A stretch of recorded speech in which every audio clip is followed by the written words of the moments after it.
Hello everybody, and welcome to our closing keynote of the conference.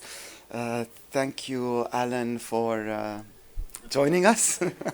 I'm not prepared, so I don't have an introduction written for you, but you must have all met Alan on the first day. He helped me open the conference. He is the Dean of the Maroun Faculty of Engineering and Architecture. I will introduce our last keynote, Gautam Bhan, who is Associate Dean of the School of Human Development at the Indian Institute for Human Settlements, Bangalore. He holds a PhD in City and Regional Planning from the University of California, Berkeley. At IIHS, Gautam teaches, researches, and writes on the politics of urban poverty and inequality, urban and planning theory, housing and identity, and social practice. He also leads work on urban welfare regimes, social protection, and informal work. New projects include work on child health outcomes for the children of informal workers in domestic work and construction, design and delivery of urban social protection regimes, and work on climate change's impact on health and livelihood outcomes for urban workers. He is the author of In the Public's Interest, Eviction, Citizenship, and Inequality in Contemporary Delhi, and co-editor of the Routledge Companion to Planning in the Global South.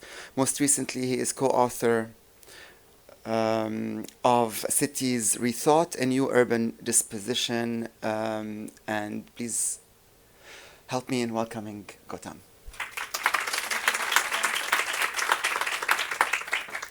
This is also, of note is that this lecture is the Journal of Urban Studies annual lecture, and we have a 3-minute introduction by John Bannister, editor from the journal, before we start, which I'm gonna play for you now. Good afternoon, everyone. My name's John Bannister, and I'm a managing editor of Urban Studies Journal. I'm delighted that I have the opportunity to provide a very brief introduction to the Urban Studies annual lecture, which your conference, City Debates, has graciously offered to host. Urban Studies, since 2015, has had an annual lecture in which a leading urban scholar has been invited to speak to a topic of their choice at a conference of their choice anywhere in the world. The way that we manage the annual lecture series is that we invite all of our editors, including our international corresponding editors, to nominate and to vote for the annual lecture. And I'm delighted to say that this year Gautam received overwhelming support as our preferred candidate. And so we're, again, similarly delighted that he's agreed to take this role on. The annual lecture our intention is to publish it within the journal and to promote it as widely as possible as soon as it's possible to do so. Now, Gautam has said that he's going to speak to new directions for Southern Urban Praxis, and I very much look forward to hearing his paper.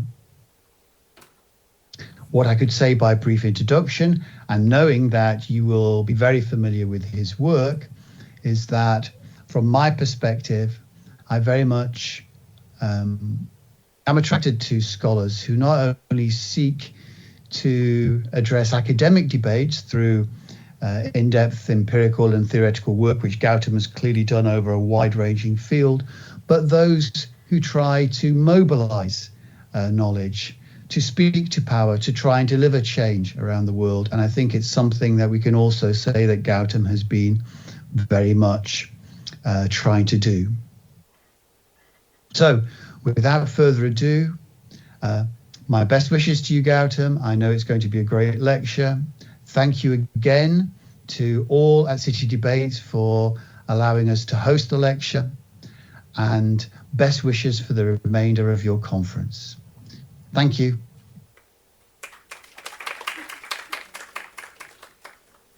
Okay, after all of that, it is a deep pleasure to be here. I was last here 14 years ago, but you will hear more about that through the talks. I won't tell you more now. And I actually genuinely cannot quite express what it means to be here at this time, so I'm not going to try. Okay. So here's what I'm going to try and do in the next 40 minutes. I was part of a set of scholars for a long time who thought about something called Southern Urban Theory. And the idea was that there was a need to think about cities, to run away from the great cities of New York, London, and Paris, from which much of the urban theory that we know comes from, and much of what I was taught came from. And it was honestly a moment for many of us to say that what we were taught perhaps will not be what we will teach. And in the middle of those two lies the ethic and the promise of thinking from the South. This is a sequel, which means there was a first edition that I'm sure many of you have not seen. So the first part of my talk is going to be my favorite part of any TV show, which is called Previously on, and which is mostly what I pay attention to in the show. So I'm going to do a Previously on Southern Urban Theory for about the first half of the talk.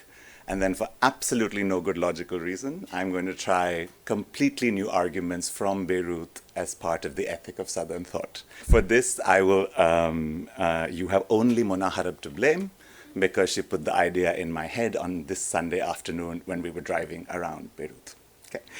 Okay, so the reason I may be at the wrong conference is partly because I forced Emmett to invite me, and I told him I'll bring my own money or urban studies money to come. But I think that it is, and I do actually do a lot of work on mapping, which is the irony of it. And I do a lot of work very similar to Niti's on mapping. And I'm not going to talk about any of that work in this conference on mapping. But the good thing is that in the last 3 days, starting from Nishat's talk through Martina's provocation, yesterday when Laura was talking, this morning was Imani was speaking, the grain of what I want to talk about is present in these last 3 days, which is language, words, metaphors, and concepts. And I want to think a little bit about, in a way, my nod to the theme of the conference, about really what the ethic of Southern urban thinking was, which was to think about cartographies of knowledge, and to think about where thought comes from, what becomes knowledge, and thinking about the spatiality of that, rather than its rigor, or its disciplinary home, or its ideological position. So the where of knowledge, in a sense. In many ways, I want to talk to you today about language in cities, and I want to think a little bit about that. And in some ways, I'm doing this to respond to Mona. This time, Mona for us, not her. And to respond to the question of that, which is really not a question, which is a shared collective lament, right? Which is why we do what we do and what the point is and the so what of it. And I want to respond to it specifically using the question of language. I spend half my life and half my day in things that look like practice, policy meetings, client meetings, things where things are done and decisions are made. And I spend the other half trying to run away from that world into a world where I have a little bit more time, the slow solidarity, but also a space of slow thought. I can't live without either, and this is the trick. And the question of how to live in both is the question. But one of the things about that moment where I am doing things that have impact is that I know inside me there is a yearning to have a moment to think. It is not actually a moment to do, but a moment to think. It's very odd. In the moment of doing, all you want to do is to think, just for that 1 second. Right? So I want to think a little bit about this question of the what's the point, to what end, and want to suggest 2 things that I've gotten from this conference, just as a setup. The first is that language matters by itself, even before you can do anything about it. Before you can deploy it, before you can use it, it matters in and of itself. To have language matters in and of itself. To have the right language matters in and of itself. Right? And the second is that knowing what to do actually partly comes from the way we understand what is happening. So I want to actually say that because we need both these registers, language, to borrow from the language of this conference, is an orientation. language is first an orientation for ourselves.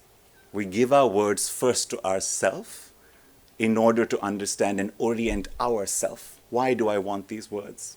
Who do I want to say them to? The question is not impact. The question is not where they are heard. The question is where they are offered. And the second is that when one has language that one can hold, is the only time one can offer it to someone else, either to convince or to persuade or to deploy or to act. Whether that someone else is the state or your neighbor or your partner or a community or a collective or an academic or a journal, doesn't matter. But these two senses of orientation, these two uses of language is what I'm going to play with for the remainder of this talk. Okay? And on the way, what I want you to hold, and I'll come back to this story, is what I'm calling a queer aside, which is to also think about the fact that this argument about language to me does not come from theory. It comes from what Niti would describe as an embodiment. I grew up as a gay kid in India in the 80s. Language saved me. It kept me alive. Insufficiently, incompletely. It solved nothing about what it meant to be a gay kid in India in the 1980s. But it gave me a way to survive what that moment meant. But later, I also became one of the people who petitioned against India's anti-gay law in court. And at that point, I had language of the second register of orientation. I had it as an offering. But my first encounter with words was for myself, was for a sense to find and locate myself and give myself a language that then could be deployed in another way. And I want you to hold on to this sense of queerness, because to me it is inseparable to understand the reason I choose the method I'm offering to you today from the person that I am. I don't know how to separate those two things. And I think it's important for us once in a while as academics to not pretend that our training is entirely professional. And if I think about that moment then, the way in which language then works, the technology, is not a point on a map, it's not a line, it's not a GPS, it's not a drawing. It's about vocabularies. The technique, the method is vocabularies. Vocabularies are very simple but very profound things. They're words. They're assemblages of knowledge. But as a method, vocabularies are about creating new words. And they're also about giving new meanings to old words. And in that, they act deeply spatially like maps. So the question I want you to think about is, where do words come from? And what does it mean to listen to cities in particular ways, to ask what words come from them? And how do those words then help us reorient ourselves in those cities? How do those words become GPS locations in our minds? And I think a little bit about that practice, and to say that in this case, the act of building a vocabulary is not an analytical act. It can also be a deeply political, epistemological act, to insist on certain meanings, to insist that certain words come from certain places. Right? That the word informal in informal settlement actually for once comes from the informal settlement and not from the researcher of informality. Right? And to think about where those words travel and where they move, but how using certain language makes other life worlds visible to us that are in the blind spot of our mirrors. And then in that case, what the vocabulary does is that it offers recognition, it offers reframing, it offers amplification, it offers orientation. It acts in the world. It is a practice. It is doing. It is not analysis. It is not theory as distinct in some way from intervening and being in the world. Right? And when I think a little bit about that, that essence of place mattering in the production of thought is the recurring argument that I want to keep coming back to. So let me show you very clearly a sense of words from cities. Okay? I'll show you two old ones from my own city, which is Delhi, which is the subject of the first prequel in this sense, this paper from 2019 on Notes on a Southern Urban Practice, and both these words are part of it. So the first word is to squat. Okay? I want you to think about the word squat. It's particular in urban theory because it is a deeply Southern affect. The minute you think of squat, you think literally of the squat toilet. You think of the Lonely Planet warning you when you travel to parts in the world about the squat toilet. And then you think about the reclamation of the squat toilet as actually the best way to go to the toilet, right, etc., etc. But squat is very much an instinctive recognition of certain places in the world. And I want you to think about this echo, this instinct, that the minute I say squat, you think of somewhere, not something. Right? And that's actually the reason why those words then come from those places. And what squatting really has been, in theory, has been a way to produce housing deeply in tension with the official logics of property, planning, and of labor. You squat on land you don't own, you build slowly on it, you create a favela, a slum, an ashwaiyat, a sahakum, a squatter settlement, right? So if you think about the words that you know, squatting is about producing within constraints. Squatting is a weapon of the weak. Squatting is informality as precarity. Squatting is a cornerstone in some ways of the way we think about housing in urban studies within cities of the South, right? And in many ways, squatting is inevitably linked in what we would call kabza, the capture of land, right? Because squatting in the end is about that end question of property. It's not your land, right? Think of the multiple ways in which you say this. You did not buy it or exchange it in the proper way, but yet you dare to claim it. Squatting is the tension between the ownership as legal fact and ownership as moral claim, right? Squatting is that negotiation, in fact, of citizenship, which is that negotiation of who can negotiate and survive on land they do not own in title. And in many places, the fact that the first thought that is in many of our urban minds is squatter settlement tells you where we are. So let me tell you a different story about squatting. This is what we call a mohalla clinic, okay? Mohalla as in neighborhood, clinic as in clinic. And it is the smallest primary health center that the government of Delhi has been trying to build. This is an excellent thing. It's a public health infrastructure. It's publicly owned. It's built really nicely. It gives free medical care. It's located in places where you need it. It's the first step of a large public health kind of system that starts. It's healthcare at your doorstep. When you look at it, this is exactly the way you think public infrastructure should be. There's a setback. There's a little ramp. I don't know what you're supposed to do with it, but it's there. Okay? This reminds me actually of a really funny story on the queer aside. When the first Delhi Queer Pride happened, we had our queerness was intersectional, and we were trying to make the ramp, the stage accessible. The stage was a rickety wooden platform, but we were going to have a rickety wooden ramp, okay, so that there would be an unsafety across ability. And we were thinking about this platform ramp, and then we told a young volunteer very sweetly, first time out in the big city, and we said, "Can you handle the ramp?" And he said yes. And he called us from the stage. He said, "I've got the ramp made," and he put on his video phone, and he had made a catwalk for fashion models to walk on the ramp, because that's what ramp was. Sorry, anyway, it's just a side thing. So when you look at this, this is the opposite of the squat. Right? It's formal, it's planned, it's public, it's state. So the state goes ahead and does what you want the state to do. It builds 100 primary health clinics. It's excellent. Right? It wants to build 1,000 primary health clinics. This is what you want. It cannot build the 101st. It can't. And why not? Because it can't find the land. Right? And you think about why the squatter settlement is a squatter settlement in the first place. Right? It can't find the land. Precisely in places where it's needed the most is where the dense built form is already there. There is no terra nullius. There is no unbuilt land. Right? Precisely the places where the primary clinic will have its demanding citizens is places where there is no space, because every inch that was left was squatted. And think about squatting then as that kind of erasure of opportunity. So what do you do as a state when you don't have enough land to build 1,000 primary centers? You have the political will, you have the money, you have the logic. What you do is you start building temporary shelters very quickly on the sidewalk, next to a bus station, wherever you can. You start inserting these clinics in these different ways. When this structure was built, it was very evident that two things had happened. A, you cannot build a structure on a sidewalk. Right? B, the central government of the opposition party to who was building the primary health center said, this is illegal. Right? This is squatting. Right? The answer of the government is where I think theory is really practical.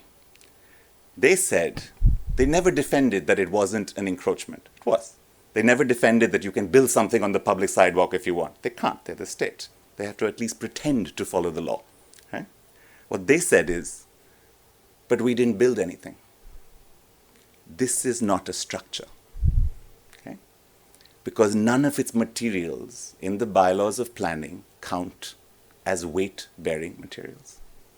A portable shed put up in 4 hours that can be put down in 4 hours is not a structure.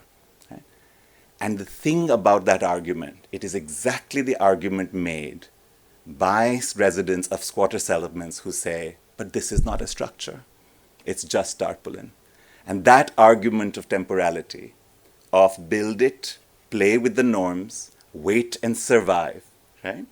That way of producing this city that we understand as this incremental auto-construction, but we only associate with the precarious as a weapon of the weak, becomes a practice of the state. Okay? Is this evidence-based policy making? I don't know. Is this best practice? I don't know. What it is a state learning from the informal settlement how to build when it cannot find land. Incrementally, uncertainly, precariously. I want you to think a little bit about what then happens when you translocate squatting, to think of it as a mode of working within systemic uncertainty, to think of it as a solution rather than as a problem, to offer it as a practice of the state instead of a weapon of the weak. This was the possibilities of the work of new theory from the South. The idea that language could give us new ways of knowing and describing what we were seeing, but also then knowing and deploying that language to find new ways of moving and being in the world. I could do something similar with the idea of repair. One of the many things that happened in our work, this is work on peripheral resettlement colonies of Delhi. Again, not auto-constructed, not squatted. You get a plot of land, you are placed there by the state. But the actual sense of housing happens because over time, look at the timeline in the year, this plot comes in 2006, at the end you're in 2017, and this is the story of almost every single low-income house, not only in Indian cities, but in most cities of the South, that they take between 6 and 9 years to settle. So I'm thinking about the fact of unsettling that Nishat talked about. Here is a narrative of settling, a settling that is slow, that is incremental, where the material acts of changing the dwelling unit don't fit the words construct or build, but actually look much more like repair. But a repair that when it adds up is very close to construction. So what do we do when we sit between these words of repair and construction? Right? Why use the word repair instead of using the word construction? What does it give you to change that vocabulary? What I suggest it gives you is, first, it gets you to articulate housing as time rather than form. Housing is life. You build when you have a little bit of money and you stop when you don't. Then you build again. Then you stop when you don't. Then you build again. You build an upper floor because your child has fallen in love with another person and they've run away from home and now the other person's family is chasing them and so you have to build another floor of your house. Right? This is an actual ethnographic case study from there. We look at the economics of building so often as the logic of financial affordability.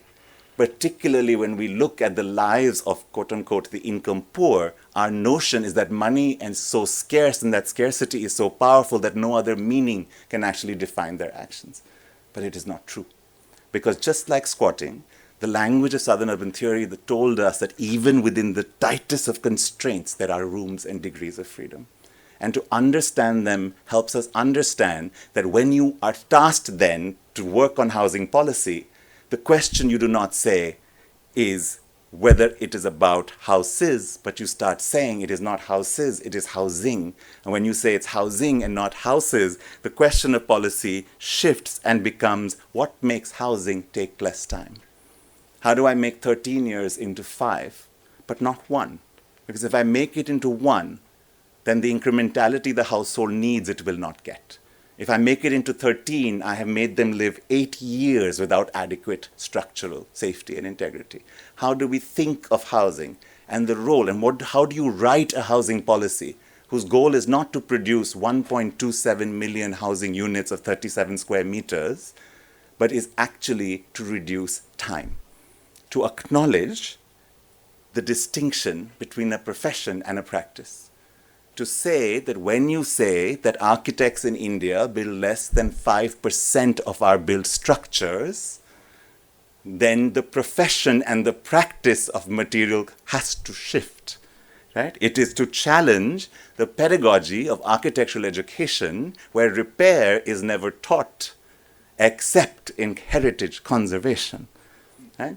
Where the materials on which most of the built homes of our cities are built, which is tarpaulin and mud and asbestos and bamboo, are not the materials in year 1 or 2 or 3 of the BArch, because we only train architects, the profession, on concrete and glass and steel, even though 7 of every 10 of the residents of our cities don't live lives in homes built of concrete, glass, and steel. Right? Repair forces you to remember that you never built the house in the first place. It forces you to lose the expertise that you have trained to give yourself and to say that actually the thing about repair is that everybody can do it and everybody does it. It is a radically democratic material act. It is distinct from building and distinct from construction. And it is the majority of the way building takes place. All right, with me so far? Yeah. All right, okay, so now previously on Southern Urban Theory.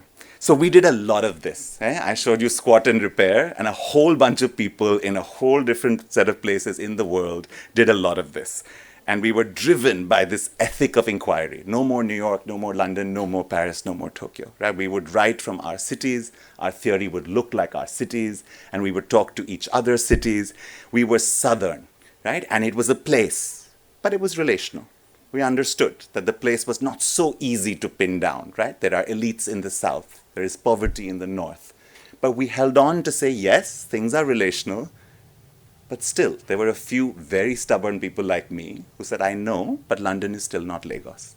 Okay? I know there is degrees, and I know there's relationality. But it was always also a project. Because from Ennore in North Chennai to Adyar in South Chennai, there is also a North and also a South, right? So this idea of a relational moving periphery that could hold different ways in which things become peripheral, not peripheries, but peripheral, right? But to not forget this larger geohistory of this moment where if you actually still want to think about particular places, the North and the South are still really the North and the South. Yeah? I read this morning on X, and I was just before scrolling during a break about someone who asked the Vietnamese why, when they were fighting, they did not appeal to the UN during conflict. And they said, we don't because 4 of the 5 members of the Security Council have invaded us in the last 40 years. So I want you to think a little bit about the fact that while things are relational, things are also places. And place is also just place. And history is also still history. So this idea gave us this theory. Right? Folks talked about worlding, Ananya Roy and Iwa Ong, instead of globalization. She said globalization is not just the big cities. There are small cities that send migrant workers out to the deepest parts of the globe. They also belong to the world. Right? Abdul Malik Simon talked about people as infrastructure, to think about the real ways in which water reaches households in much of the world.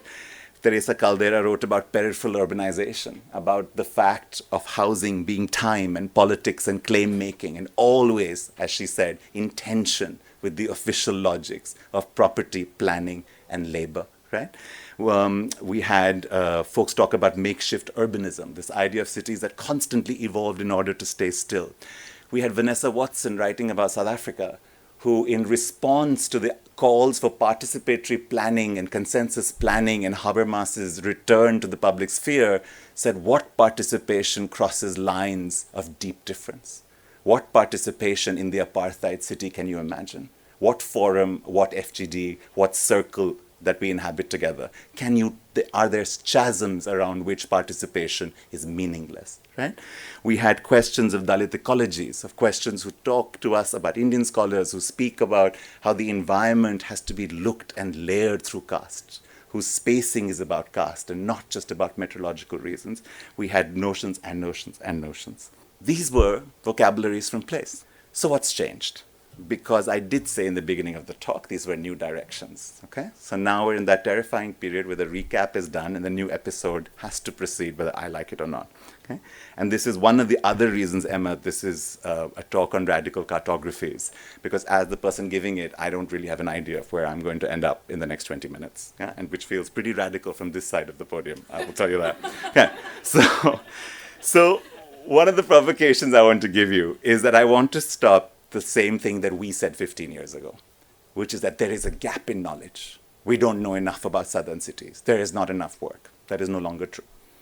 There is not that kind of gap in knowledge. We have plenty of work from southern cities. We know a lot more than we used to. Can always do better. But the gap is different now.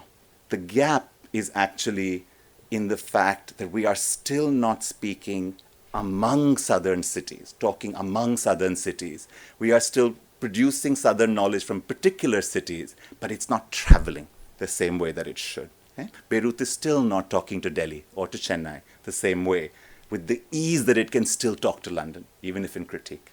Right? The second gap is that the North is no longer the North.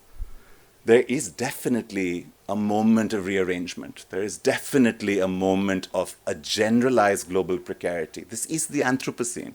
There are questions everywhere to which nobody has answers. The certainty of our anchors, modernity, telos, progress, development, democracy, human rights, international law, none of these words mean even the little they meant even 10 years ago. Right? So the fact is that it's not only the South that needs to find an orientation. It feels in moments like everybody needs to find a sense of orientation. And in that way, it feels like that old school Gramscian interregnum. The old has not yet died, but the new has not emerged. And in that moment, there feels desperately the need for new categories and new languages and new paradigms. And I don't only mean squat and repair. I also mean what word should replace modernity? What word should replace democracy?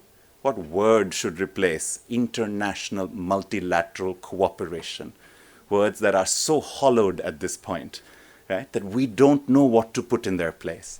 And the thing about the Gramscian interregnum is that it's a lovely analytical device, right? The old has not yet died, but the new is not yet born. Right?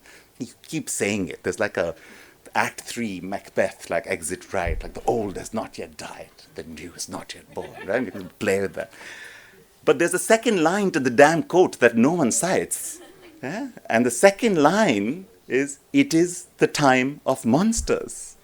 That's the other thing Gramsci said, that we just kind of were like, that's good. Let's stop, right? You know, we just crop that image, that Insta-reel post, we just crop it right there. But it is a time of monsters. Because in the place where language cannot orient us, that is a kind of disorientation that's actually profound in many kinds of ways. Ideologically, politically, morally, practically, strategically, right? So what do? This is why we need new directions. And I am going to offer you two new directions now for the last remainder part of my talk, with a generous heaping of uncertainty. And I'm doing this particularly because it's very funny. Academics, particularly of the South, constantly conceptualize uncertainty. Yet when we make our own arguments, we erase our uncertainty. We refuse it. We are not allowed it. We certainly do not present it. It's bad manners. We clean it up, we hide it down, we edit it out, we answer reviewer 1, we answer reviewer 2, we pretend to agree, and we publish. Okay? And I think that there is something really important to learn from the embodied practice of practitioners, and that's the other half of my life. When I'm in social movement meetings, everyone is like, figure it out as we go along. When I'm in a faculty meeting and everyone is like, you should work on that a bit more before you talk about it. And I want to think a little bit about the fact that uncertainty is a public commons of thought. It is not something to apologize for. And I think so here is a keynote of uncertainty, right? So there we go. And I'm going to do it with aplomb, which is to dive off the highest cliff and to talk about two things now. One is to keep working with this method. I still think we need new vocabulary. And one of the things I want to offer this audience is to urge this audience, is to sit in your cities and generate new vocabulary. And that vocabulary, like you said, does not have to be new paradigmatic thought. It can be squat and repair It can come from your actual cities in their everydayness, in their quotidianness, which, if you give them the chance, are actually sites of deep theory and not just the ordinary or the everyday. So I want to do that from new places. And I want to say I want to make words travel. So I am going to give you 3 offerings from Beirut. Okay? And Mona Harab is my completely unwitting, hostage-like situation co-author. Because it was on 3 hours with her in Beirut on Sunday that everything I'm thinking of is here. These are initial provocations. It doesn't matter if they're right. What matters is if they give you a language to think about and do what the best line from all of those years of reading Foucault, which is if you can make the familiar strange. If you can take a city you see every day, but make it strange enough to look at it new. And I want to suggest to you that language gives you a way to do that. So I'm going to use 4 words. Here they are. Te, suture, rafu, I'll explain, and proxy. Okay? I'm going to take you through these 4. And then if we have time, and I'm hoping we don't, I also am going to put the second part of this talk, which is to offer, which is the other thing I think Southern urban theory needs to do, which is to actually offer paradigmatic, macro-critical concepts that are coming from our cities, but are for all cities. I still think Southern urban theorists are reticent to speak from the pulpit. One of my teachers used to say to me, from New York you theorize, from New Delhi you give testimony. It was the beginning point of a lot of Southern urban thought. We don't give testimony anymore, but we don't theorize yet. Right? And so if we have time, I will give you the beginning of something I'm trying to do in that register, which is to take on this new language of degrowth, this idea, this language of a response to the environmental crisis, largely coming from Europe, that we have to follow a degrowth agenda. We have to turn our backs on GDP and to link it what they speak of as a notion of radical abundance, okay, in public investment. And I want to sort of say that degrowth cannot be the language of futures and sustainability futures from the South, and to offer a word in its place, which is sustenance, and to think a little bit about what that means. Okay. All right. So shall we dare? Yes, please. Yes? Shall we? All right, forgive me for everything that follows from here, and my greatest apologies to Beirut, but here's what has stayed with me, okay?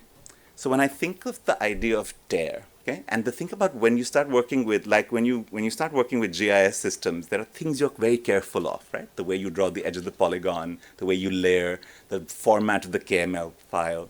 When you work with vocabularies, you have to be very careful about the multiple valences of the meaning of words. Right? And you have to use them in a way as a way to find your argument, right? So there is tear, and then there is tear, and then there is tear, right? So I want you to think about these different meanings of what they mean, okay? And I want you to translate them in your head into the languages you speak, because that's the other way to produce meaning, right? And it's to think a little bit about what exactly they translate into. But for me, tear is about this building, and many buildings like it. This is the one photo that we took that day, okay? But it was enough. And I'm thinking about this photo in the lens of tear because when I was coming here, a whole set of very well-intentioned people told me, how can you go to Beirut now? Okay?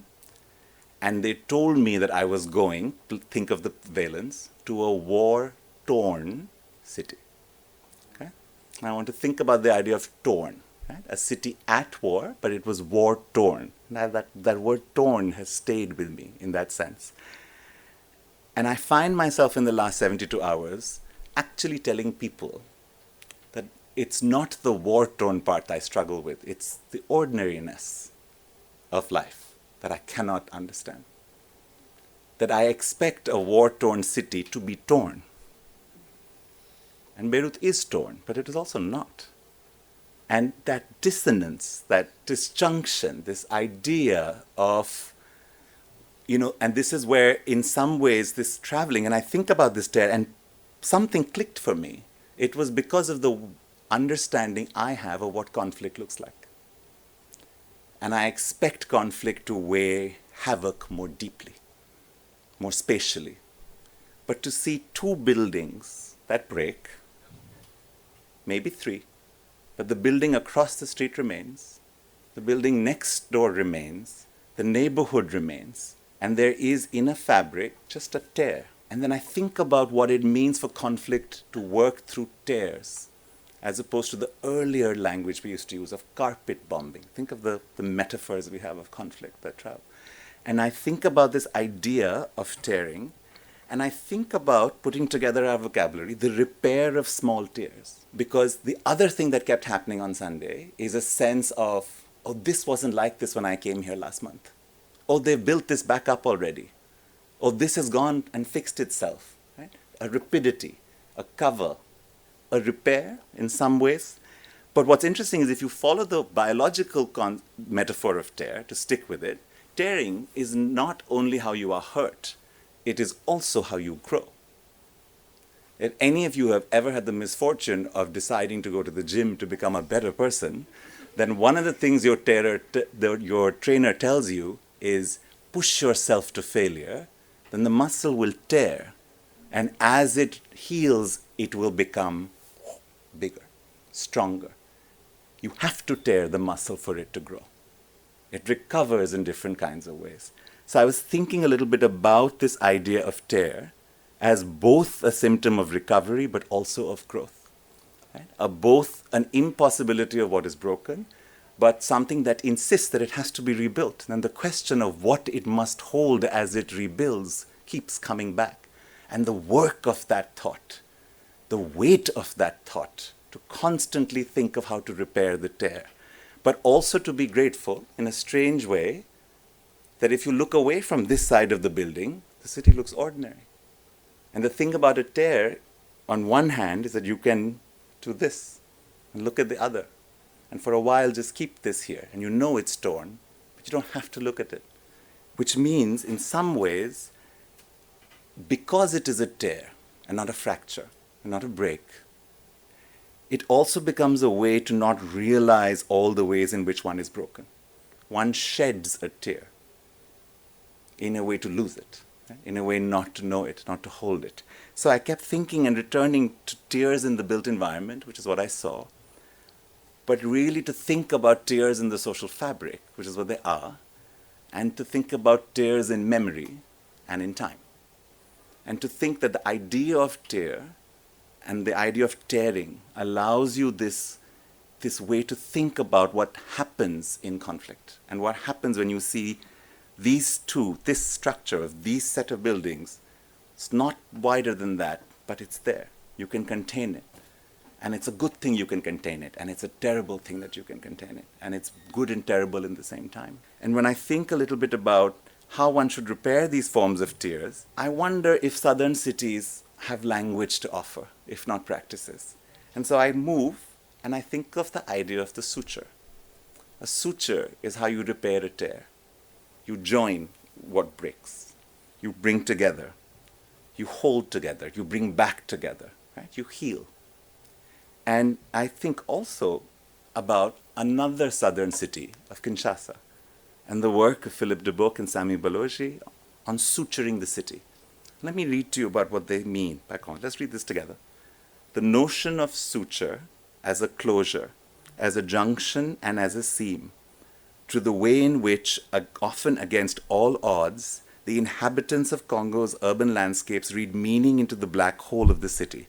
The way they use material but also mental and moral holes as suture points to fill the gaps, overcome the hiatus, design realignments, and thereby redefine the zero. That is, the impossible circumstances of living in the kind of urban environment that Congo cities offer, into a possibility, a something else, or a surplus. And I think about how, if the language can travel, what forms of suturing sit with what forms of repair? And what forms of suturing are material, literally about the building, but what forms of suturing repair the social fabric, repair time? And I think a little bit then about the question of design in a faculty of design. And I think about the fact that Mona kept saying, yeah, we don't do transitional justice. And she kept saying, we don't talk about it. And I kept thinking about the idea of not talking about it while rebuilding it materially, constantly, so that a neighborhood that was bombed doesn't look like that so quickly after it was repaired. And I think about this idea of the ways in which material and social suturing has to talk to each other, and then what design could and could not have to say to questions of transitional justice, questions of memory, and questions of time. Yeah? Also, of a practice from where I come from. This is Indian artist Priya Ravish Mehra, and if you look at it, you'll see it is a thatch in the back with indigo in the front and then white in the front. And what these layers are patchworks of repair on the side of a material. The word that we use in Hindustani is rafu. Rafu is not repair in the sense of just restoring function. Rafu, the closest word I can think of in English is darning. So if your shawl tears and you rafu it, you take another piece of fabric and then you put it under and then you sew them together so that the two fabrics together are stronger than the original. You don't stitch across the tear. You patch the tear. And I think about the distinction between rafu as a kind of repair that does not hide a tear but acknowledges it as it changes it. And only because all the original layers of fabric are up. But what rafu gives us in some ways is that it is not renewal. And I want you to think a little bit now about Solidaire and the maps that you saw yesterday, of the mental maps of what that space before Solidaire could have been. And I want to think about what in that space would rafu look like. Would layering different meanings and spatialities and forms look like? Because the principal ethic of rafu is that you need what is broken and what is new, and only then does it work together. But if you seek to replace what was broken with something new, then you have no longer held what was. And so to think of rafu as a form, a way of holding both form and memory together. And again, to think about what that looks like when we start applying it into formally what we would call practice. Okay, I'm late, so I'm going to go a little bit faster. So the other thing I want to show you is, the other word I wanted to show you is proxy. Proxy is a really fun word. So when we went to college, and Niti's laughing because we've all done this, so you have to give attendance, right? And when you don't go, someone does attendance for you, okay? And that person is called your proxy, okay? Now we use the word proxy in English, regardless when we are speaking any Indian language, and we don't think of it as an English word. This happens to a lot of English words in India. We have decided they're ours, and the fact that they happen to be linguistically English is irrelevant to us. And since we now have the largest number of English speakers in the planet, whatever we decide English is, it is. So that's just the way it runs. Okay, there you go. We're done. We were talking to Jad, and Jad was like, the coloniality of English. We were like, no, it's ours. We're done. We have decided. That's it. So yeah, Shakespeare was cute. Thanks. Yeah. Next. Yeah. Bye. So we think a little. So proxy for us was also a verb. Okay. Yaar proxy laga dena. Yay, put a proxy for me. I'm not going to class today. I can't. Just proxy. Yeah. Okay. So you think about the word proxy, right? You stand in for, you represent, but only partially. Okay? I'm standing in for you, but is it only for today's class or is it for every class, right? So in the end of the semester, one of our professors used to say, I've never known you, I've only known your proxy. Okay? Okay? So which I think is a really interesting point, in which case, that's enough, right? I mean, the proxy can also technically just do the class for me. So think of this idea of proxy, of giving attendance for someone else, but let's move it like we're playing. And I'm thinking a little bit of proxy because we use proxy a lot to think about data. Because the other problem we have in a lot of southern cities is we never have the data we want. Okay? We never have, Indian cities are, Indian urban data is notorious, right? In many ways. We have no urban data that is smaller than our smallest unit, which is called a ward. A ward in a big city in India can have 350,000 people. That is not granular. Okay? It may be a grain siloer, but it's not granular, right? So we never know how much Indians make as income because we never ask, because we're never sure. So we don't ask them how much they earn, we ask them what they spend, and then we proxy expenditure for income. Standard. Every time you read income data from India, know that it's expenditure data. We never ask people what they earn because Indians earn money in too many different ways. It's impossible to report, right? Because informality, because South, because 7 of 10 urban Indians don't work with monthly salaries and job contracts, so they don't earn money the same way, right? So if you think about proxy in data, and I was thinking about this through all our presentations on maps, which is this question of saying, what the quality of the fit of the proxy, the relationship between what stands in and what is a space of the making of meaning and of politics and of practice. And so if I think about proxies and data, I think about the limit of what is knowable. I think about the gaps that we choose to forget. Okay? We showed 8 maps to the state. We didn't have enough data for the 9th. And we have stopped thinking about the 9th. We now work with the 8. Okay? But the 9th is part of the truth that we were trying to capture about the place that we were trying to describe. I think about proxy as the truths we settle for. We know enough. And in practice, you will hear this all the time. When you work with the state, you will hear this all the time. You have to make do with what we have. You've got to do something with what we have. The best cannot be the enemy of the good. I agree. But in that distinction between the data you want and the data you proxy lies an entire life world of truth and meaning. Who's accountable for that gap? What slips in that gap? And then how is it that we aren't surprised 20 years later that women's unpaid care work in the home has no measure? Right? Because there was no proxy to use for it. But I'm also thinking, because we are here, that a proxy is also sometimes a proxy for things we don't want to know.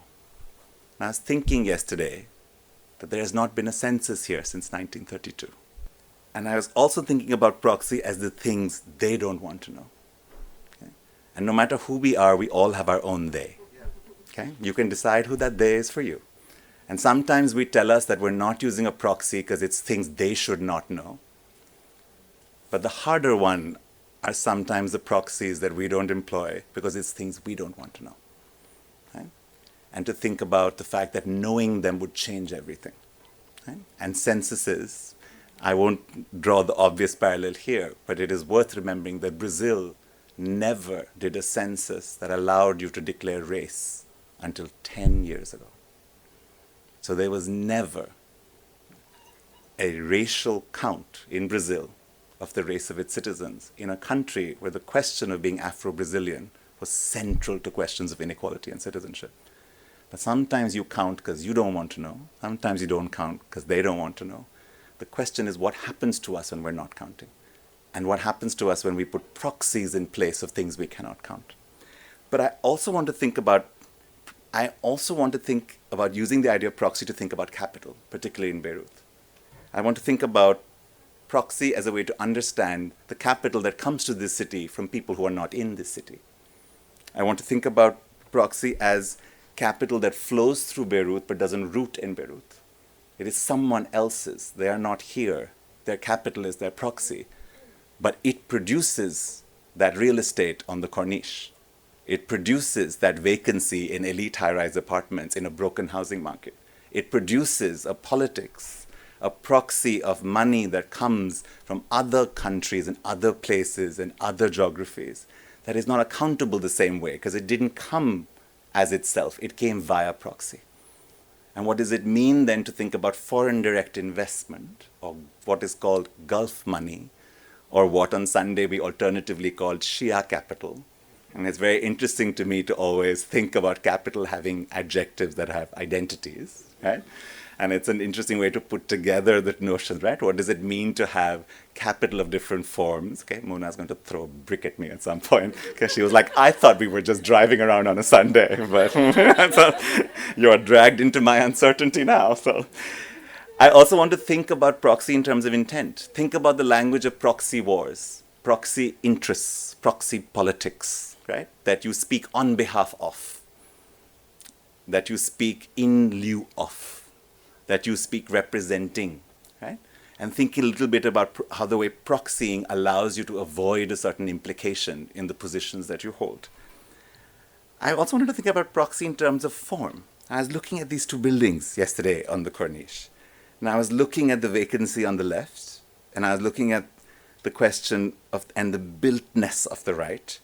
And I was thinking that if I had to make an arrow that talked about time, would I draw it from left to right or right to left? Which is the one waiting? And which is which one's future? Because in a city where tearing is routine, time could go either way. So is the left the proxy of the future and the right lying in wait? Or is the right the direction in which one has to go, because one goes from empty to full, vacant to occupied? But the truth is one doesn't actually, in lots of housing markets, go from empty to full and vacant to occupied. So I was thinking about proxies in terms of what Solidaire is a proxy for. Renewal, futurity, capital, interests, politics. What vacancy tells you. Is vacancy a form of proxy? Because in one way, when you proxy, you think of time. I'm not ready to go yet, go in my place. Proxy as a refusal of time. I'm not ready for futures or imaginations. Proxy as a way to delay. I don't know if the building on the right is what we have to make. Let's wait. Let's interim. Proxy as a defense. I don't want to be in front, so I will put a proxy. Someone else. And proxy as a misdirection, a way to confuse them about what we don't want them to know. Okay? There are many ways that it can go. You're sensing the uncertainty in this. All I want to offer you is that there are particular words that come from those particular places and therefore allow us to see our cities in certain ways. Now, I have timed this perfectly to not have time to do degrowth, which I'm very excited about. So I'm going to quickly run through it, and you can ask me about it in the questions, and I'm going to close in 5 minutes, okay? Which is to say that the degrowth agenda has a very simple story. Growth as we know it cannot continue. There's not enough coal, there's not enough air, there's not enough land, there's not enough water. Very simply. It's not a question of whether you like it or don't like it. It simply cannot continue. So the question of degrowth is that scarcity and commodification have brought us to this point, and therefore we must let go of growth. Slow growth, compact growth, right? This is language that's coming out of urban studies. It is a language for futures. That humanity, but when they say, they don't say, because they never say, that Leipzig or Dresden or Rotterdam will grow slowly. They say all cities must grow slowly, right? We are always implicated somehow, right? And thinking a little bit about that question, but the thing is the imperative of degrowth is irrefutable. If growth is not possible, it must slow. If growth takes the form that Niti showed you, it must stop. And you can try and say, well, there may be better ways to do growth. We've done this rodeo for a few decades now. Growth is growth. The logic of capitalism is the logic of capitalism. Right? There are certain lock-ins. You can have slightly better, more electricity-based hydro growth. It's still growth. Right? So if you start thinking about the question of degrowth and say, the problem is that when the call for degrowth comes from places that already have a baseline dignity of life, then growth is about reducing excess commodification and consumption. But I come from cities where 7 of 10 urban residents never reached the baseline. They are not excess consumers. They are people who never had a chance to experience growth at all. What kind of just transition network puts the same moral burden on the economies of places that never reached the baseline to those that overran it tenfold, right? And so the question then is, but at the same time, it is very easy to say that, but if those same people, our fellow people who now have a chance to consume, actually consume, the flood will come to them and the heat will come to them the same way. So we would be morally right and slightly righteous if we were to say, the global south has the right to develop. You cannot tell us not to do it. We never had our time. The problem is the consequences of that development are going to come to us in the south. So we don't get to play that game. So then what game do we play? And one of the things I was trying to think about is to start asking a different set of questions. A certain amount of growth is needed so that poverty can end. It's not about commodification. And poverty has to end as part of the just transition. We cannot. India has one of the lowest ecological footprints. because a majority of our people don't live a life rich enough to have ecological weight. It is not a prize we have won. It is the consequences of our vulnerabilities, not a reward to our successes. To tell those people to remain poor in order to keep their ecological footprint low is not environmental justice and is not a kind of transition. So the question then, though, is what do we do? What happens then to this question of what Arjun Appadurai called the capacity to aspire? It's the second question that comes to my mind. I can't tell people whose parents fought all their lives for them to be their first generation who went to university to tone down their aspiration for a good life. I can't tell them to say, you know what, I know you fought really hard, but in this generation, you're meant to not want things. All the things I already have, you are meant to not want those things. What happens to the capacity to aspire? Right? What happens to that growth? What should they aspire to? Right? What is a just transition in the South? And so I'm trying to play with this idea of sustenance, of this idea of thinking about not abundance, but sustenance, which focuses not on paradigms of growth, but the repair of foundations. That actually talks about how one lifts the floor of economies regardless of what's happening to the 1%. It's weird because it's good to focus on how much the 1% have. But actually there's a very different practice needed to focus on how much the bottom 50% has and what they're able to do. And there is a possibility that the lives of those 50% can improve even if the macro inequality doesn't. And the reason I say that is because Sri Lanka, Brazil, China, India have all reduced poverty in the last 20 years. They've raised that floor in very different ways with very different macroeconomic trajectories. So it's an odd argument. If we really believe trickle-down economies don't work, then you can work on the bottom of the economy regardless of what happens at the top, without waiting for macroeconomic change. And that's the logic of sustenance. But to do that, you need to ask really different research questions. You need to say, I don't need 9% GDP that fuels my consumption, but I do need some GDP that does redistribution to lift my floor. Let's call this sustenance growth, necessary growth. How much growth is necessary growth? Where does that growth come from? There is the need to think about forms of delivery and aspiration. I won't get into this. I'm going to close up. This is what I was going to do. And it's, for me, a new set of questions. It's new cultural work to shift aspirations and logics. It is new institutional experiments. And it starts from letting go of this notion of degrowth and replacing it with the concept that comes from here about sustenance. Okay, so my closing slide, I want to show you one part of what, to go back to Mona's question, which is also to say, but how in the world do you do this? How do you feel or hold on to optimism, to offering, without feeling delulu, right?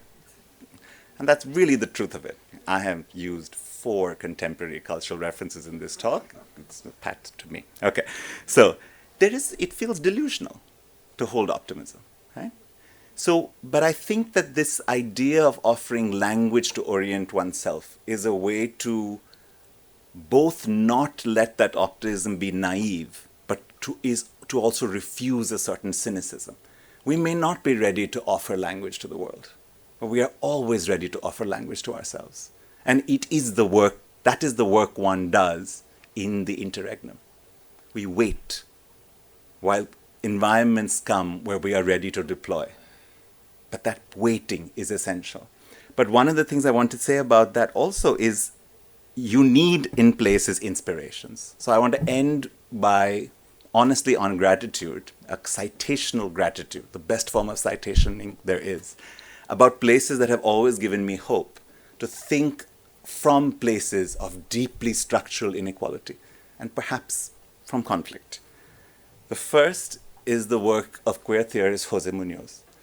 And in a text called Queering Utopia, Munoz talks about queerness, not as an identity, but as a horizon. Let me read this for you. The present is not enough. It is impoverished and toxic for queers and other people who do not feel the privilege of majoritarian belonging, normative tastes, and rational expectations. Yet let me make it clear that the idea is not to simply turn away from the present. One cannot afford such a maneuver, And if one thinks one can, one has resisted the present in favor of folly. The present must be known in relation to the alternative temporal and spatial maps provided by a perception of past and future affective worlds. Munoz describes the public that is ready to live in a changed world as the not yet here.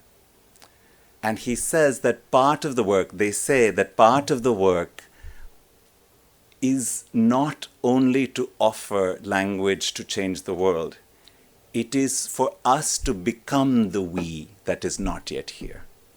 So to think about language as orientation as a way to become the public that can hold the ideas of publicness that we want.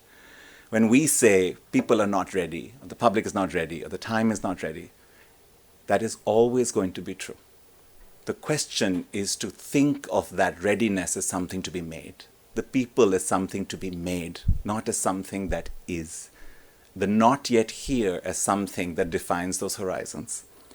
The second site of hope for me is Antica's theorist Gail Omvid, who writes about utopia in Antica's thought and scholarship in India. And Omvid describes utopia as a combination, I've always loved this, of ecstasy and reason. And I think of Niti using the word magic, and I think there's something magic about this. And one of the things that Omvid says, very similar to Munoz, is that utopias are not meant to be reached, just like horizons. But what they give you is a way to combine ecstasy and reason from what she describes as the productive possibilities of the present. And to realize that reason alone cannot guide you out of what Munoz would call the stultifying hold of the present. You need a token of ecstasy. But ecstasy alone cannot hold you in terms of translating and surviving the world without reason. So this combination of ecstasy and reason. But the last is the closure of the story that I told you. So this is me in Beirut in 2011 in front of the egg, okay? Having, as we say, a moment. Okay? And also having, as is, we also say, hair. Yeah. Both things about, there is no proxy for the current state of my head. It just is what it is. Okay. But I say this also because the first time I was coming to Beirut, it was a moment in which I did what every queer person does, no matter how safe or unsafe you feel, which is you Google, where are the gays in Beirut? Okay? That is what we do. I know some of you do museum and art, you are better people than me. And the answer that I got was Helen. Okay? Arabic for dream, but also one of the first queer organizations in the Arab world. In Beirut, set up in 2000, still functional today. And I think a little bit about Helen. Right? And I think about the question of dreams as combinations of ecstasy and reason. And I think about how in some ways Helm is a suture in this city of a tear that perhaps we don't even know is torn. Right? And I think a little bit also about the fact that between the time I sat in front of the egg, there were dramatic changes in my own homeland. I was 24 when we went to court against India's anti-gay law. I was not 24 when we won. But we did win. The law did change. And if you had told the 15-year-old me, who was a tall, gangly, pimply, deeply un-Helem-esque queer kid in my bathroom, trying to find a language to understand who I was, I think that I would never have believed that my own city would be what it is today. No amount of reason would have explained it. But reason with a little bit of ecstasy would have. And so I think also that the questions that the privileges that we bear also come from the fact that when we stop to remember, there have also been battles we have won. There have also been memories we have healed. There have also been tears we have sutured. And there may be more to come. But there will always then be the task for theory and for practice to give us language not only to explain or to understand, but simply to become the not yet here that Munoz told us is lurking somewhere on the corner.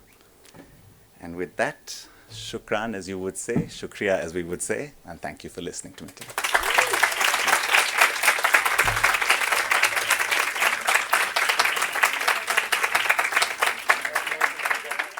Gautam, you gave us a lot to think about today. But beyond thinking, I felt my first reaction is I'd like to hear you speak more because you're so poetic in your presentation. And in fact, even your slides are designed in a poetic way. They're simple, black and white mostly. And Did you see the other PPTs in this conference? No, I didn't. But I was not going to compete.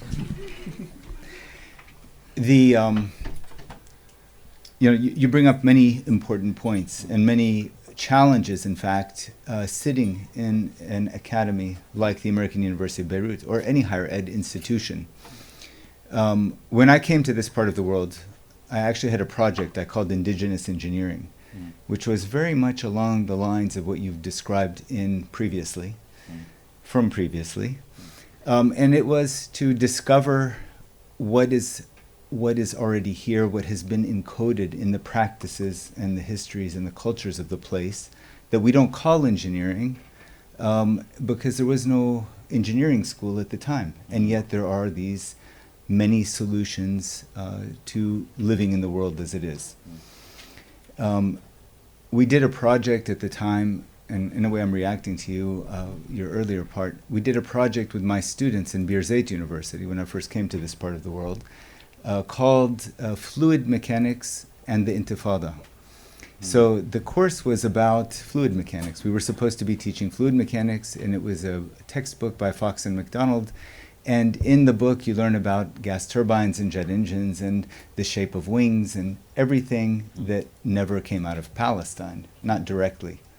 And I constantly wondered, what relevance is that to the students that are growing up there? And that was the initial. And the project involved students interviewing people that were older than them, people that had lived through the first Intifada. This was after the first Intifada. And doing some ethnography, in a way, with people that had lived through it. And I wanted them to learn the stories of the Intifada and to discover the connection between that and the material that we were learning in a formalistic way, the equations that were there. They came up with things like the mechanics of a mosquito bite, because mosquitoes were multiplying at a time when the garbage wasn't being collected. And another student who was in Gaza until very recently he became the engineer that ran the central power plant in Gaza city. His project was on how tear gas gets transported to the fetus of a pregnant person, a pregnant woman who breathes in the tear gas. So there were many explorations around this, and they were also around degrowth. In another course, we did thermodynamics and the culture of consumption. And we were very much thinking about, my students and I, this is 27 years ago, thinking about, what are the ways in which the world is structured that doesn't make visible the implicit ways that we consume things, and how can we use a method of inquiry, even from a basic science like thermodynamics, how can we use that to make visible the invisible? And there it would be asking questions like, all right, well, what is the effective speed at which you travel using a car? Yeah.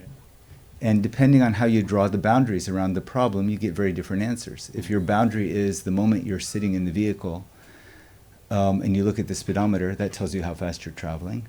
But now you've parked the car and it's still costing you money, and you're working, and your time at work is there to pay for it, and you have to feed the car, and you have to take it to its own hospitals and its own doctors. And you have to park it and then walk from where you parked it. And if you start adding up all that time, you might get something very similar to walking.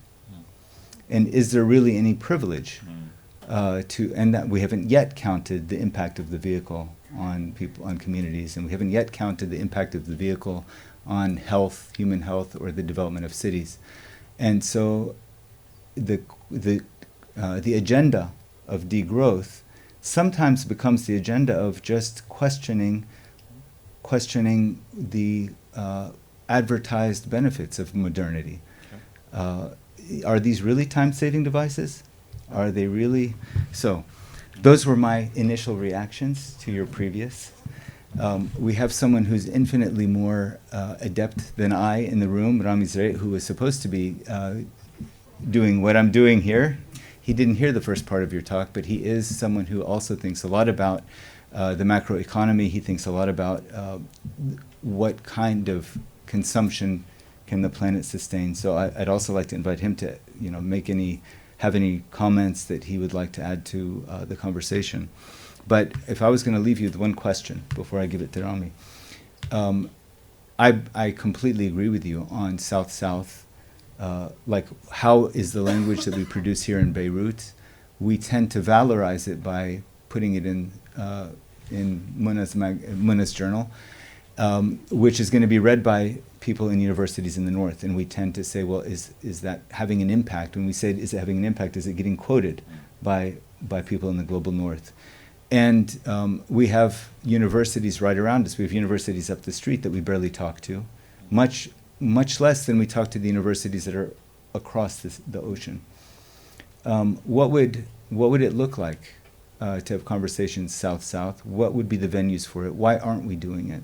And then second of all, how would a curriculum look that addresses, and I'm saying that from one dean to another dean here, wearing our dean hats, what would a curriculum look like that actually reflects what you're challenging us with here today?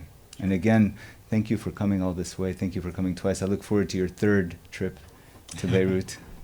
Thanks, Alan. The curriculum question, I think, is very close to my heart, actually. And there's a lot of experiments. So where I teach, the Indian Institute of Human Settlements, we were built and started 15 years ago for this, to imagine a new curriculum in what we called urban practice. And the idea was that anyone has an urban practice, a journalist, an artist, a planner, a geologist, an economist, and what cities needed is for all of them to be in the same place. Honestly, IHS in some senses was started to save urban education from planning, architecture, and design, and in the Indian case, civil engineering, which really there's a very heavy footprint in our world on that. But the other question really was this point about the distinction between what some of us were taught and what we would teach. So I can give you two concrete examples. Say you teach the urban economy in a classroom in India. Okay? Do I teach the way in which the majority of urban Indians work as informal, which means somehow not the standard, even though if 7 of 10 of them doing it, they are actually the standard, and it's actually the formal that is the minority mythical condition? Or do I teach the economy in the way it is imagined to be, and then say, well, Southern economies are developing, transitioning, modernizing? Now you think of these words, economics is full of these words. We were third world, then we become second, then we'll be first. Now you can't say third world anymore, so we say other things. But we are still always developing. So if you're developing towards what? And our paradigm has been modernization theory. There has been notions that informality will vanish as we industrialize, right? That transitions will occur along a particular telos. Now, when we start and look here and say, well, actually, India's GDP went up. We became the 5th largest economy in the world, and we are still 80% informal labor. At what point do we stop using the word informal to describe this labor? At what point is it just labor? And then how do we begin to rethink what an economic plan looks like if the majority of our workers do the work they do? So when we teach urban economy, we don't teach the standard employment relationship. We teach our existing employment relationship. When we teach planning, we actually say, look at the city, tell us who built it, and start from there.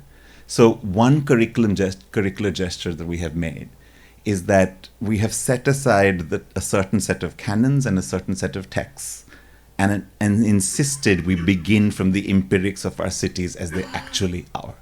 And the first thing our students have to do is to go describe our cities. Tell us where people work, tell us where people live, tell us what people breathe, tell us what they eat.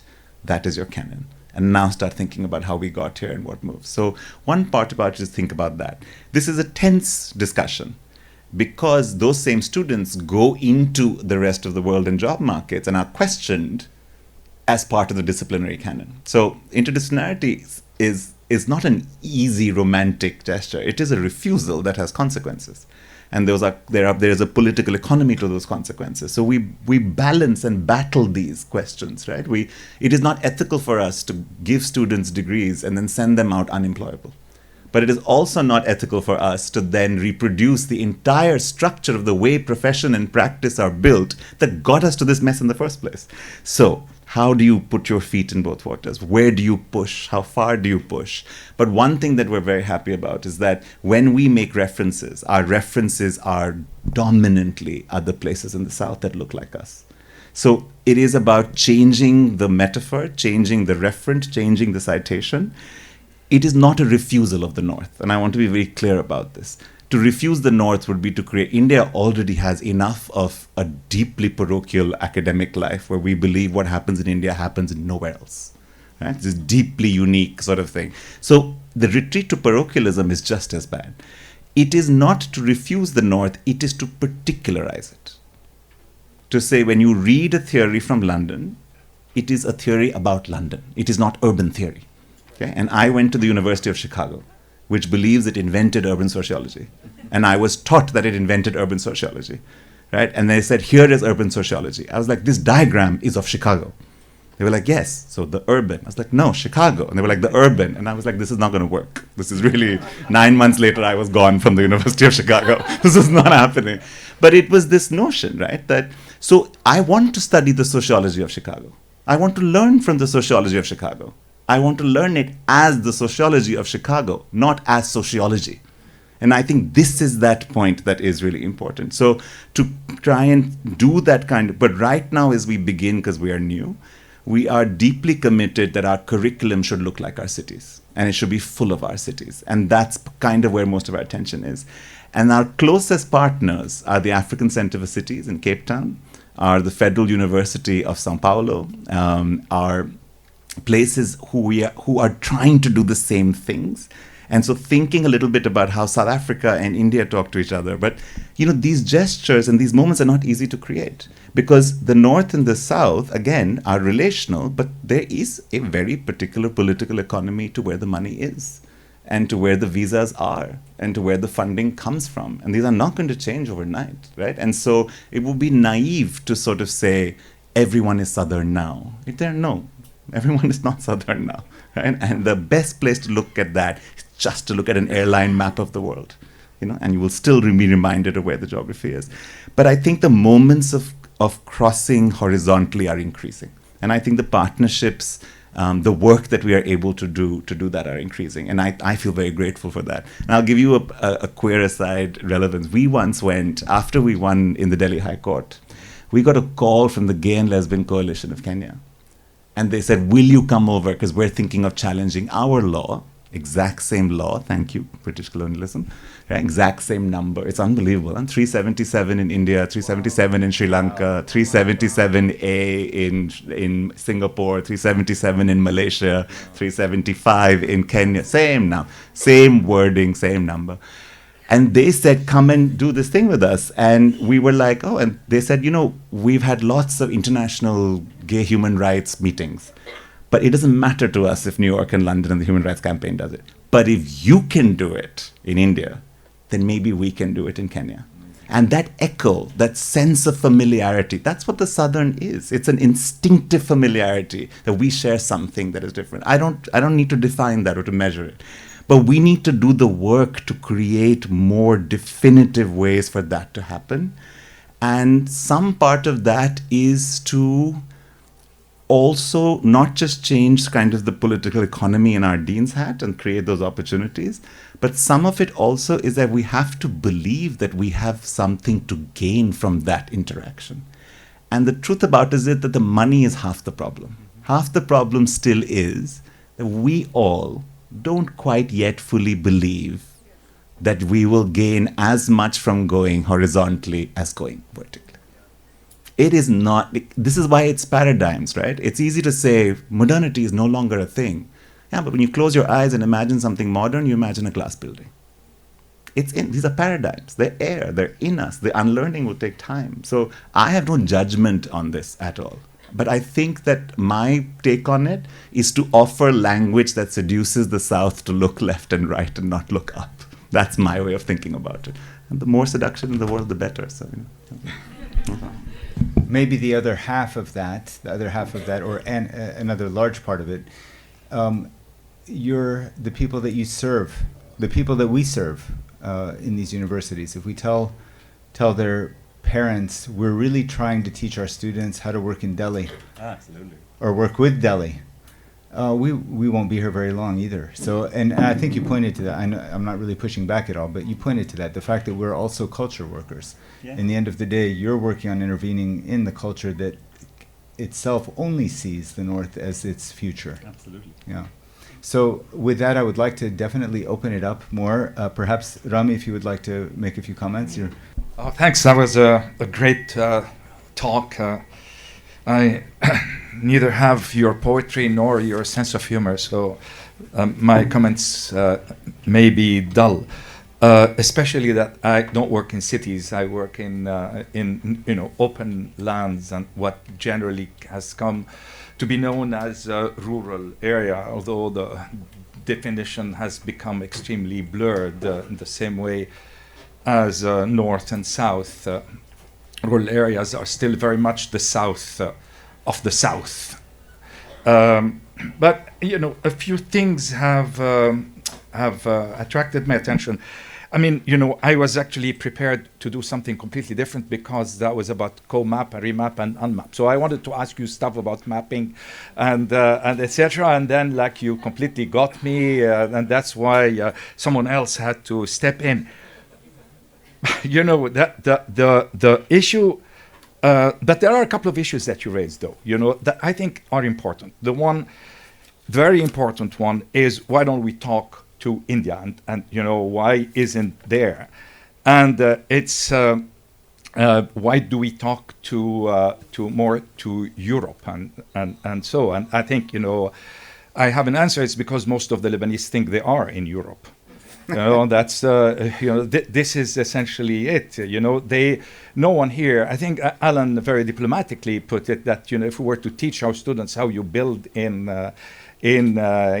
Calcutta, we're not going to be going on for very long. Although that could be a very special, critical approach to think. But I mean, don't forget, this is the Switzerland of the Middle East. You can ski in the morning and bathe in the afternoon, and this is where we are. And this has a lot of issues that go on inside. The thing that I wanted to actually talk to you about is the following. You offer language, Now and it's good. I mean, I thought the idea that you actually own English was super nice. That you've colonized the colonizer in that sense. Of course, it's not real, but it's nice. I like it, and I have always a big query, a big question about what we do and who do we do it for and who is listening to us and who is hearing, and are we not at the end of the day talking to each other in a language that we never use at home, or that most of us do not use at home in order to live their real material life. And and I'm not only talking about the language, I'm talking more about the episteme and the ontology of things, about the methodologies that we use in order to explore. And while we're exploring our South, most of the methodologies that we use are methodologies that have been outlined. I'm not going to say, in the North, or by people who've been trained in the North and who have come back and who sit in the South, being in the North, in their head, waiting for when is their next trip to go and do something in the other area. I am concerned also because this is promoted, of course, by the academic institutions, by what we do in here, by the fact that where you publish defines whether you have a salary at the end of the month or you actually have to sit somewhere else and do your own cogitations without any implications. And this has, in everything that you have said, there is this that is still, not coming through to me very well. We're not the only people, that are thought. I mean, I'll take someone who is known for epistemic disobedience, Walter Mignolo, for example. Where did Mignolo publish his work? In the epistemic disobedience, in University of California, University of Chicago Press, etc. I mean, is it really epistemic disobedience when you do it there? Who is reading it? Who are we calling to disobey? And who's doing that? People sitting in their, in their academic northern environment, even though it may be in the south, or people who are struggling in the belly of the monster, that same Gramscian monster. And most of the people in our world are sitting right in the middle of the belly of the Gramscian's monster. And I really would like to hear what you have to say about that, because I feel there is a lot, at least in your eyes, that resonates with what I've just said. Thank you. I think constraints are real. And they are as real for a squatting auto constructor building an informal settlement in the periphery. And they're as real for someone who can't fight certain fights because they haven't got tenure yet. Right? And I think that is... So I think two things. One is, I think it behooves us to... And I think of this as the giving of a little bit of grace, which is to say, I think the question is, are you picking the fight wherever you are to whatever extent you can? I find myself unable to tell other people what fights they should pick, because I think that the consequences of those fights are theirs and not mine. But I think that one of the things that there also is that if one wants to be read outside the academy, then one is read outside the academy. Honestly. Because it's the other way around that's harder. It's harder to be read in the academy. They may not want you. But if you're in the academy, then nothing stops you from being read wherever you want to be read. There is the question of surviving the academy and doing enough of the kind of epistemic obedience they want. But to do enough epistemic obedience is to also leave yourself the entire world of being writing and being read outside it. I have in a way, and I think in India, I have all the academic mentors I've ever had have done this. They value their public writing more than their published work, but they publish enough to keep their jobs, right? And I think epistemic disobedience within the academy has a really important role. And I think that it would be silly to confuse it for something larger. But if you want to fight a larger fight about the public esteem, the gates of the university go both ways. You can walk out of them. I have spent much of my intellectual life outside the walls of the university. No one has ever gated the ability to sit with movements and think. No one has stopped us from writing outside. And I think in many ways, honestly, that there are choices that we are able to make about, one of the things is we see even someone like Walter Mignolo in that particular form, but he existed in other formats that were not just his academic writing. He wrote multiple ways. He wrote serial letters in newspapers. He was read publicly in different kinds of forms. So I think the ability to be read on your own terms over a period of your life increases. And why should academics be, I'm being cheeky, but why should we be the only one who don't have constraints? Everybody negotiates within those constraints. So I actually think in some ways, the question of the fact that the academy demands a certain performance of us should be fought and should be structured. But I think there's a lot of room to read and live multiple forms of lives. And I think that there is a way to... I honestly, every time I have a conversation like this with my colleagues, I just keep looking at them and saying, but what is stopping you from leaving the university? Walk out. Go. Who stopped you from writing a pamphlet? and photocopying it and handing it to someone on the street? Who stopped you from writing in the newspaper? Who stopped you from being the kind of public intellectual you wanted to be? And yes, you still got to publish. Well, there's 9 to 5, like one of my mentors used to say in movements. You have a 9 to 5 life, and you have a 5 to 9 life. That's the way politics works. And the world is not going to create those accommodations for you. But if you're in the belly of the beast itself, this is your beast. Own it, fight it. And I think that there is so much. I think the thing, and I'll be honest, Rami, I don't think it's but we have so many constraints and we have to make our tenure file. I think there is a fear of not being able to own your intellectual and political arguments outside the peer-reviewed jury system. I think academics are afraid of speaking as plainly on an even playing field in the middle of a public forum where their expertise gets them no cover. Mm-hmm. I think that's actually what holds academics back. I don't think it's the system.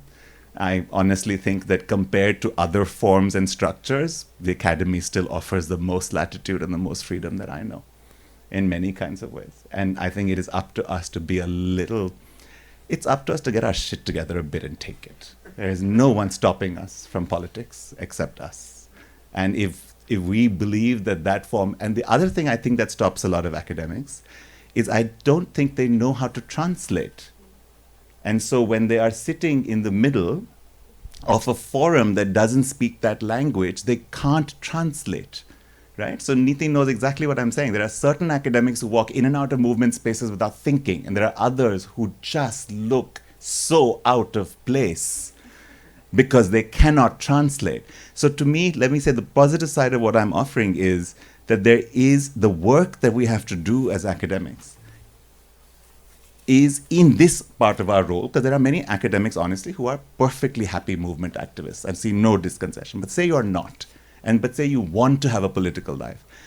The work we have to do is to give ourselves the language in which to be political and intellectual in different registers of meaning that do not sound and listen to us in particular ways.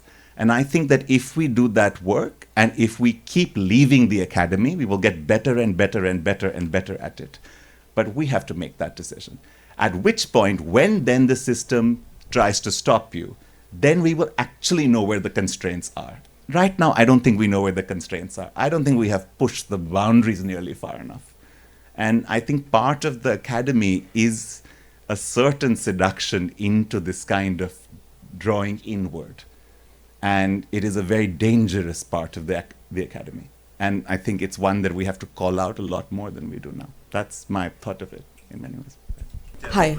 Yes, I'm Maris Carrera. I'm a professor of assistant professor of media studies in the program here at AUB. I just started literally, and beginning to teach like how much this is resonating is really for the point that we go in with our critical lenses and our critiques and teaching them about how everything is super wrong with the world, and it's depressing to me, depressing to them, and no one knows where to move. So how you brought all this together back to ecstasy and reason and managing this meanwhile is really super validating and like encouraging to hear. But again, I wanted to go back to this duo, and I wanted to know whether you think of ecstasy and reason as opposites. Are they the opposite of each other? And whether we can understand, or what's your understanding, or what is your definition of reason here, since what comes to mind is definitely Western reason, and whether there is, within looking and learning through that vocabulary, there is a different way of reasoning that you're seeing, or that you could tell us more about. One that is, I see it in the context of my fieldwork with cinema workers in Egypt as like a calculative rationality and a vitalist pragmatic, in a way, that is not moral or ethical in the normative sense, but I wanted to know more about how you define reason in this context. Thank you so much.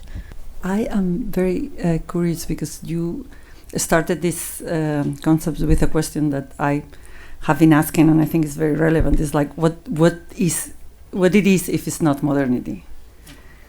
And I have been, through this talk and through these days, to say, well, if modernity was then, defined from the the West of the First World or whatever, like global North now. Maybe like rising to the challenge. It's up to you guys to define what is not modernity. I mean, what it is now that is not modernity. What is the next thing? And I think this is also relevant to put it to academia, researchers, thinkers, because as an activist for long years, at least for us, thinking is important and concepts are important, and they mobilize once you translate it. I mean, I think it's also a little bit not realistic to say, people don't understand, we are here. I mean, like, there is a part that is in this ivory tower, but thinking is important, and the tools are important, and the movements are using it when they find them useful. So there is this responsibility, and then going back now to this responsibility of being more ambitious. So the question is, can the South be as ambitious as to say, hey guys, we have it. So enough of your, concept. This is over. We need something else, and here it is. Thank you, Gautam. Believe it or not, this is my first time listening to you. And Karen said, you're going to have a party. It was fantastic. Thank you very much. My question comes from the last part of your talk, which you did not get to elaborate on degrowth versus sustenance. And so my thing, so the point that I want you to clarify on is, you mentioned it doesn't really matter what happens, the bottom can be lifted. And which means that there would be a growth at the bottom. But growth is biological concept, so it has to extract from somewhere and dispose somewhere. And usually that happens down a certain social hierarchy. So my question was, how would that be done at a time when the foundations are the ones that are anyway sustaining these communities, and then the people at the bottom, the foundations are the ones that are being attacked in order for the 1% to be enriched.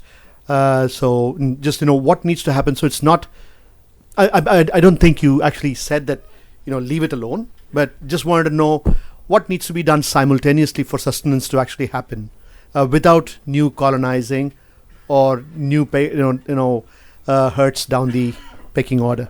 But and also, is sustenance enough for ecstasy? When we think about, like how you said, we can't ask people to let go of their aspirations. Growth, there's a certain kind of, seduction that's in this word, right? We've been conditioned to find it inspiring, but as sustenance, can it do that work to bring us to ecstasy? And So I'll be brief on the first point. So I think of it in this way. I think so ecstasy and reason are not my words. They are Gail Omved's words. I tend to use empathy and rigor, which I feel like I have a bit more in control of, because I think they're also more neutral, right? Which is to say that without empathy, a lot of our way of being and working in the world can lead to some serious schisms. But to have a lot of empathy but have no rigor means that, it's like when people say, I know you feel guilty, but it does nothing for me. But the counter, which is much more common, which is you are deeply rigorous, deeply technically sophisticated, but you lack the empathy of asking yourself why you do what you do, is equally dangerous. So I tend to think of this combination of empathy and rigor, and it's something that in our classrooms we have on that side, right? Which is to say our job is to create in our students both empathy and rigor and that balance. But I think reason for me, I'll tell you, is this. Instinctively, in that early time when we were taking on the anti-gay law in India, it was unreasonable for us to do so. We had no reason to do it. No rational, whether instrumental or vitalist, calculation would ever have said, what's a good idea? Why don't we go to court? Right? There was no indication anywhere in Indian society that this would be welcome. There was no notion of it being in the right time. And very honestly, the queer people were split right down the middle. Half the people were enraged that someone had gone to court because we felt we were not ready. Because remember, for a social movement to go to court is a very risky game. You win, and it's amazing. You lose, someone gets to say to you that classic line, you had your day in court. Right? And I think we use the Arabic word for court. Does the word adalat mean anything to you guys? Justice. Huh? So we call our court adalat, right? In both Urdu and Farsi, it's called the adalat. And when in the adalat, you don't get a second round. But the thing about the adalat is that it does not only rule through law, it rules through legitimacy. And when something is declared qabza or illegal, just like the squatter, you are deemed, the act of that illegality is personified on your body. It is not that homosexuality would be illegal. We would be illegal. And we would have had our day in court. So to me, only ecstasy can explain that decision. And sometimes ecstasy looks like desperation. But what it means is sometimes you do things even when all the evidence isn't in. Sometimes life takes you in particular choices. And to allow yourself to not let reason be so powerful a determinant of what you do that you never do something that is unreasonable. Because without something unreasonable, nothing will change. Right? Because inequality is eminently reasonable. If any movement, like the movement Niti talked about, actually calculated the probability of victory at the beginning, we would have no movements at all. No regime would ever fall. Right? No Mubarak would ever topple. So I think of ecstasy and reason in this case as saying ecstasy alone without any tempering is naivety. But reason alone without any ecstasy, I don't know what it is actually. It's stable, it's safe, but it also means it's a giving up of a certain kind. So I think of ecstasy and reason like that. Not so much that it has to be reason of a particular kind. Think of it very broadly as a sense of being reasonable. But what has been reasonable has been a disciplining tactic for a very long time. And just to recognize that a little bit, but not to abandon it once goes on the other side. So somewhere there, if that helps. Modernity and sustenance. This is the big question. So I don't know, guys. Either. This is the reason why I was trying to run out of time by that section. Because I honestly have started thinking about degrowth 14 days ago. Because I was in a bookshop in Delhi and I picked up a book called Degrowth Communism by a Japanese writer called Kohei Saito, who turns out to be the thinker on degrowth communism. And I read the book, and then I was so moved by it ethically, because this idea of finding new logics of surviving climate change, etc. And then in the middle on page 110, he has a line in saying, I recognize that there are places in the global south where the work to eradicate poverty is still to be done. And then he moved on with degrowth communism. And so I was just sitting there and I was like, so yet again, we are a one-line footnote that does not end. And just so this entire, never in the book until that page did he say, here's an argument for the global north. And we suddenly showed up as a footnote again, and it annoyed me so deeply that I spent the next 10 days reading about degrowth and trying to play with language. And so I don't know where sustenance can go. So it has a real problem. So if it is to be aspirational, so the thing about, and this is that part about modernity. Right? One part about modernity is that it tells you what ambition is and what aspiration is. It directs you, right? It's like it pulls you in a certain way. And so part of the way is to refuse the directionality of that ambition, but is not to refuse ambition itself. Aspiration is not modernity. And I think this is a conceptual confusion in a lot of critiques of modernity, which is to say we refuse to aspire. We are good as who we are. And our tradition is the best, right? Because take decolonization. Decolonization in India right now is a way to think about the most regressive retelling of our traditions in a way to actually exclude our presence. It is the most conservative reading of politics. It is not liberatory. It is not decolonial in any emancipatory way, right? So to me, the question is to not refuse modernity qua tradition and say we are pure. No, we are not pure, right?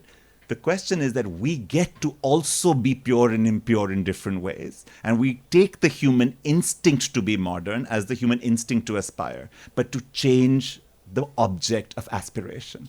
Now, I don't know how to change aspiration to make it sexy to not want to grow. I honestly don't. That's the new culture work we have to do. We have to find a way. But I think when I meet a lot of younger people, I think in their language, the seeds of this are there. They have a language of the futures they want, and it's not the same as ours. I think it'll be by listening to folks who take climate change seriously as their future, not ours.